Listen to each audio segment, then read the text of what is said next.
I'm focused on not just your risk management and your psychology behind trading, but also I'm focused on you as a person, because if you are slacking or lacking in any other aspect of your life when it comes to discipline, overall health, mental health, spiritual health, whatever it is, I promise you those traits that you're carrying from the lack of good skill sets is going to bleed into your trading as well. So that's why I aim to create concise lessons for you guys to get key takeaways or reminders to immediately improve your overall health and your trading in turn when it comes to our wellness lessons. So today we are continuing our theme on optimizing physical health. And so last week we went over the intro to resistance training rather.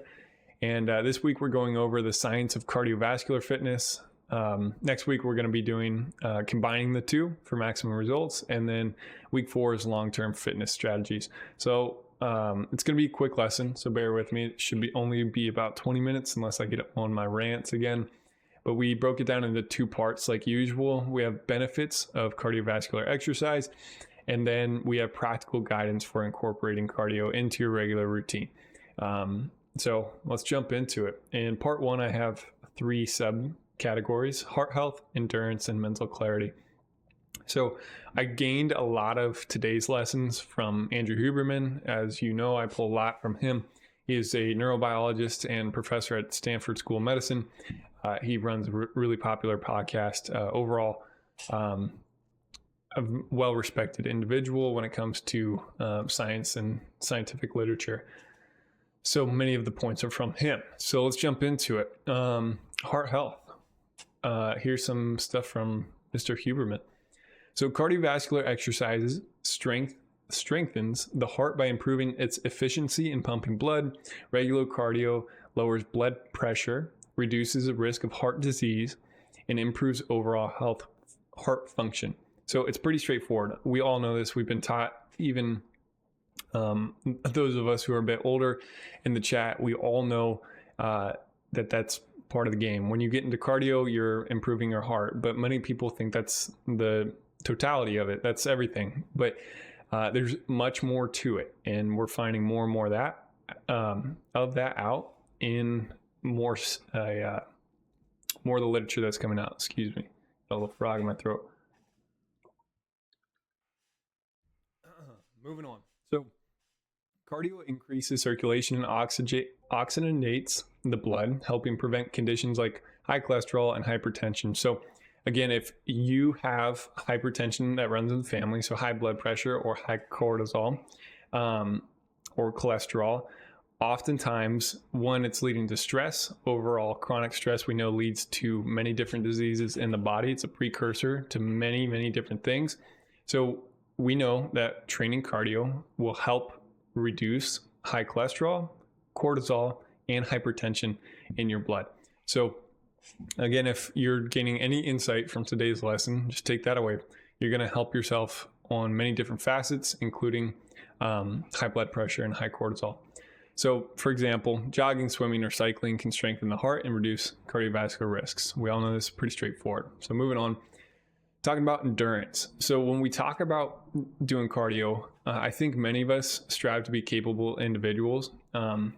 We tend to get comfortable in our routines, and we start to, I would say, slack off is a nice way to put it, when it comes to things we know we should do, but we still neglect to do them. So here's just a little reminder for you guys. If we do not train our muscles, including our heart, which is a muscle, there's only 2 things that happen when it comes to biology. It's progression and regression. And so if you're not progressing, you're regressing. And unfortunately, that's the fact of the matter. So if you guys are not consistently training cardio, your heart will regress over time. And we know that happens with age, but you can offset a lot of what happens with age just through regular cardio training. So here's your encouragement or your reminder to start implementing cardio into your weekly activities. And I have some protocols we can follow here at the latter part of the lesson. So some more stuff on endurance from Dr. Huberman. So cardio exercise boosts endurance by enhancing the abilities or the body's ability to use oxygen more efficiently. This allows you to sustain physical activity for longer periods without fatigue. Pretty straightforward. It improves endurance. We know this. But it's also important to think of being a capable person. I think it is a responsibility of every human, no matter if you have dependents or not, to be capable not only in your own body, but for those who are in need around you. So for me personally, I want to be capable. I don't have a wife and children, but I want to be capable in case anything happens to be able to not only use my body, like if I'm running late for a flight to catch, to be able to run to that the gate without being super fatigued or even having a heart attack. And we know that happens to some people, and it's extremely unfortunate, but we know it's a direct effect of how you treat your body. I would say 25% of it might be due to your genetics, but 75% of what happens to you over your life is a consequence of your actions and what you're putting into your body and how you're treating it. So again, it's when we talk about endurance, it's not only being capable for yourself, but also being able to protect and do good for others in emergency situations or whatever it might be for you. And for many of us, it doesn't matter too much, but again, if you just want to be able to go up the stairs without being fatigued or run to that gate if you're running late, whatever it might be, endurance is part of the game, and we should think of this stuff a little bit differently because it's not just about exercise, it's about overall quality of your life. Okay, so to hit another point on endurance, regular cardio improves lung capacity, allowing the body to maintain energy levels for longer activities like running, swimming, or cycling. But again, just talking about endurance here. So incorporating activities like long distance running or swimming increases stamina and endurance over time. Moving on to mental clarity, which is our last little subcategory with the benefits of cardio. So cardio increases blood flow to the brain. This is known as proven. It improves mental clarity and cognitive function. It releases endorphins, which reduce stress and boost mood. So endorphins, I talk about them pretty often in our wellness lessons. They're the feel-good hormones, like dopamine is a good example of an endorphin. So when we talk about if you are trying to just increase your workflow, like let's just shoot this straight to your trading career. So that's what we're all here for. If you want to improve your ability to stay focused and study longer when it comes to trading, or just improve your clarity and not have that mental fog that many of us experience, cardio will help with that. And I can attest to it, and the scientific literature attests to it. But there's a reason I do. So I do 2 cardio sessions a week with small cardio bouts incorporated in between. It's more like walking though.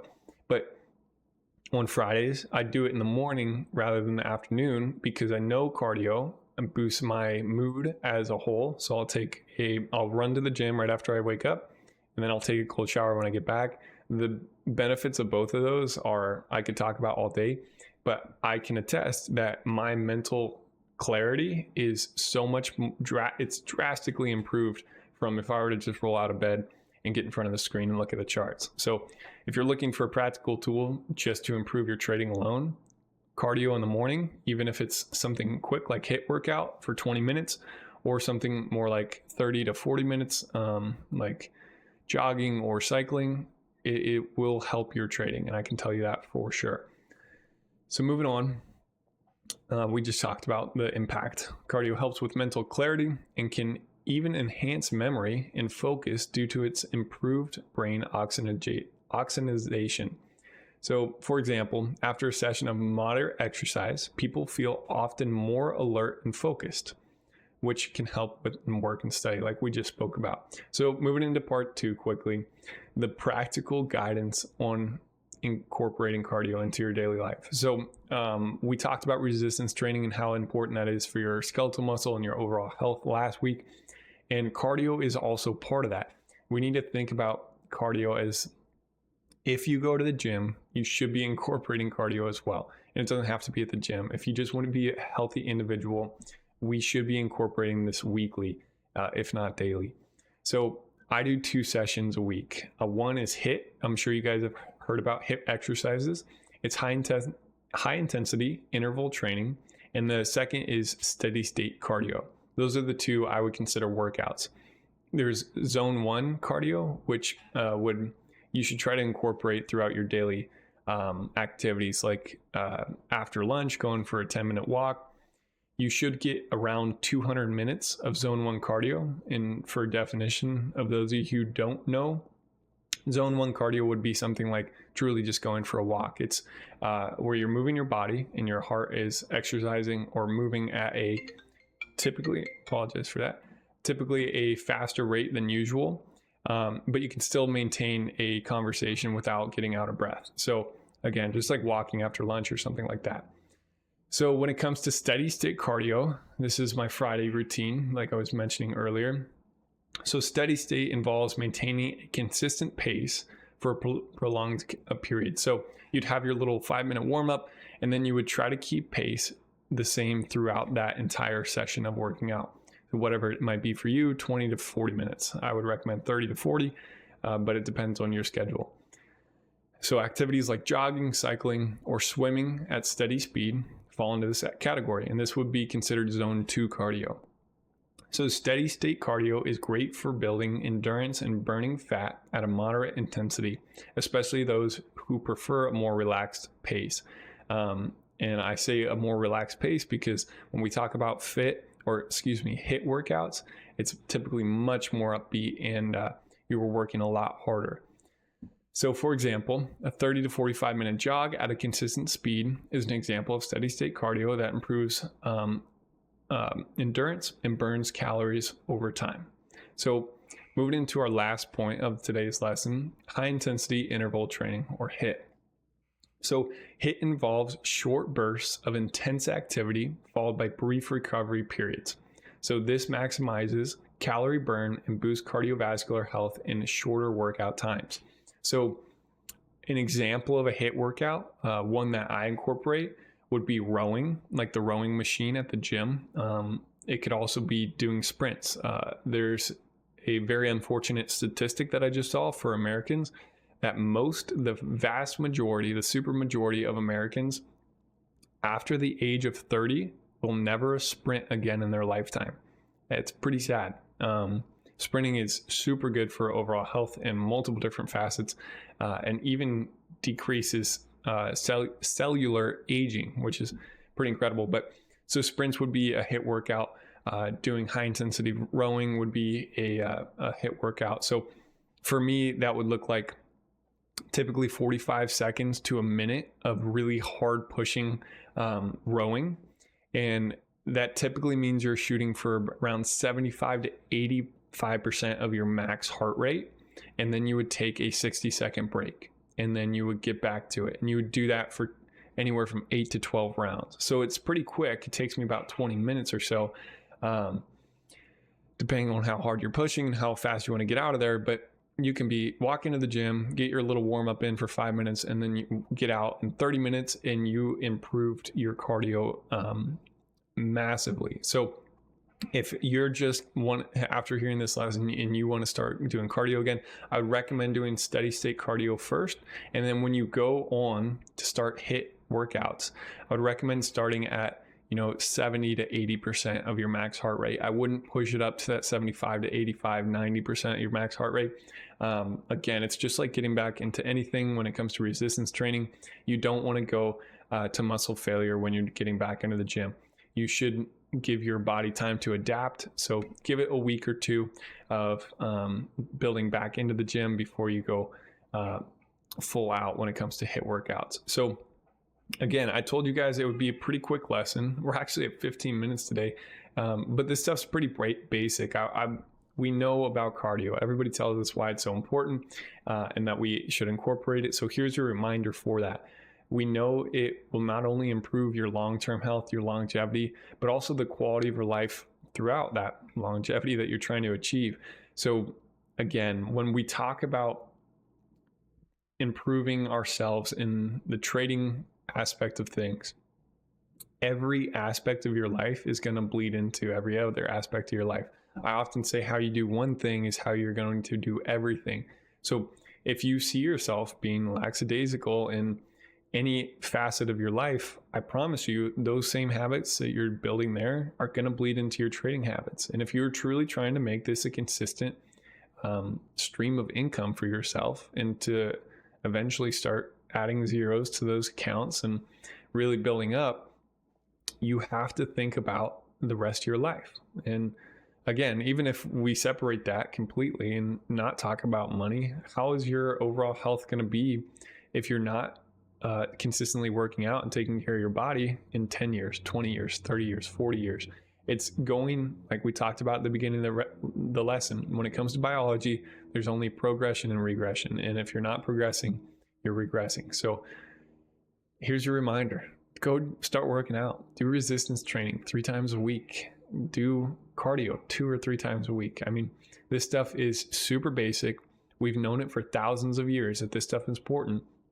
And then here we are with these new, really well done, robust clinical studies that are telling us, hey, this stuff is super important for your biology and your cardio. Humans were meant to lift, to move, to be active. So here's your reminder, guys. I don't want to beat the dead horse, but man, is this stuff important, and not many of us are getting enough cardio in. And even my friends that do work out, I mean, most of them are not hitting cardio, and it's a bummer. And if heart disease or high blood pressure runs in your family, I can tell you there's your 25% of your genetics. And if you're neglecting yourself, that 75% of your actions and how that consequences your body, you're setting yourself up for failure. And unfortunately, it happens all the time where people just have a heart attack, and it's super sad.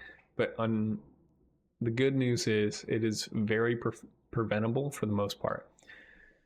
So that's all I got for you guys today. If you guys have any questions for me, shoot it out. But I wanted to make today's lessons quick. We went over cardio, HIIT workouts, and steady state cardio, zone 2 and 3 cardio. It's pretty straightforward stuff. So I didn't want to make your ears bleed with going over stuff over and over again. But if you guys got any questions, shoot them out. And like I mentioned before, if you guys really do want to start, if you have no idea where to start when it comes to working out, I've been helping people get started in the gym for a couple years now and developing specific training protocols and regimens for people and based on their goals. And I'm not an expert, but I have been doing tons and tons of research for many years now. So if you guys really do want to start and you don't know where or how, just shoot me a DM and I'd be happy to go over a resistance training program for you, a cardio training program, where to start and how to progress. And it doesn't have to be a one-time thing. I mean, we can consistently talk, and I'd be more than happy to help you guys set that stuff up. So it doesn't seem like we have any questions today, guys. So again, I appreciate you guys joining up, and go hydrate, go exercise, go get your cardio in, go tell your loved ones that you love them. So I appreciate you guys a ton, and go do the hard thing today. Peace.